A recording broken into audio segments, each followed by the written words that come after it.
নমস্কার বন্ধুরা, আজকের এই ভিডিওর মাধ্যমে আপনারা জানতে চলেছেন ডিএ নিয়ে এবার কি হবে সম্পূর্ণ তথ্য সম্পর্কে। ডিএ দেয়নি অথচ স্মার্ট মিটার সহ নানান ইস্যুতে রাজ্য সরকারের বিরুদ্ধে গর্জন কর্মীদের।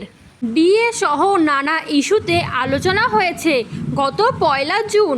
সেই সময়ে নবান্নে মুখ্যমন্ত্রী শুভেন্দু অধিকারীর সঙ্গে বৈঠক করেন রাজ্য সরকারি কর্মীদের সংগঠনগুলি। সেদিনের বৈঠক যথেষ্ট ফলপ্রসূ হয়েছিল বলে খবর। তবে এখন নতুন করে সরকারের কাজ নিয়ে ক্ষোভে ফেটে পড়ল কর্মচারী সমাজ। বৈঠকের 14 দিন কেটে গেলেও সরকার ডিএ সংক্রান্ত কোনো পদক্ষেপ কেন নেয়নি? এদিকে সরকার স্মার্ট মিটার, অন্নপূর্ণা ভাণ্ডার সহ আরও নানান জিনিস নিয়ে কাজ ও ঘোষণা করেছে।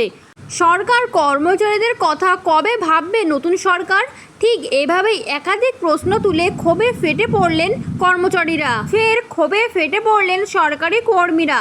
মূল ডিএ মামলাকারী সংগঠন কনফেডারেশন অফ স্টেট গভর্নমেন্ট এমপ্লয়িজের সভাপতি শ্যামল কুমার মিত্র একটি ভিডিও বার্তা দিয়েছেন, যেখানে তাকে সরকারের বিরুদ্ধে ক্ষোভ উগরে দিতে শোনা গেল।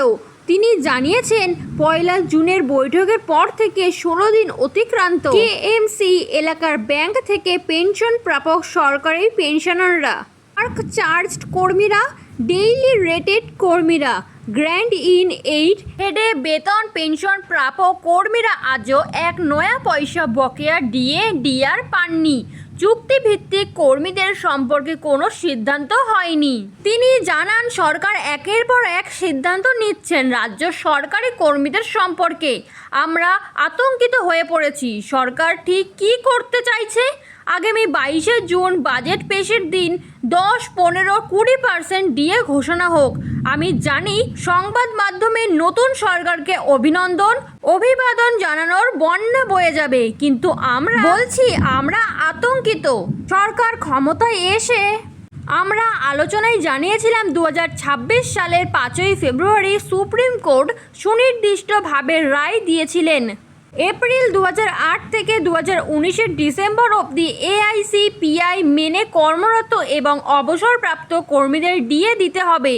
1 জুনের বৈঠকে মুখ্যমন্ত্রীকে আমরা সুনির্দিষ্টভাবে বলেছিলাম যে প্রাক্তন অর্থ দপ্তর রাজ্য সরকারি কর্মীদের সঙ্গে সুপ্রিম কোর্টের রায়ের নামে যে প্রতারণা করা হয়েছিল, আমরা বলেছিলাম আপনারা কোথা থেকে রাজ্যভিত্তিক সিপিআই এনেছেন, এত কম হারে ডিএ সংশোধন কেন করলেন সেটা বলেছিলাম। তিনি আরও বলেন, ওবে হেলথ স্কিমে অন্যান্য রাজ্য কর্মীদের অন্তর্ভুক্তি, 7ম পে কমিশনের চেয়ারম্যান ও অন্যান্য সদস্য মনোনয়ন, টার্মস অ্যান্ড কন্ডিশন, অফিস কর্মী সরবরাহ, পরিকাঠামো কিছুই হয়নি। অথচ সরকার কর্মীদের বাক স্বাধীনতা হরণ করেছেন।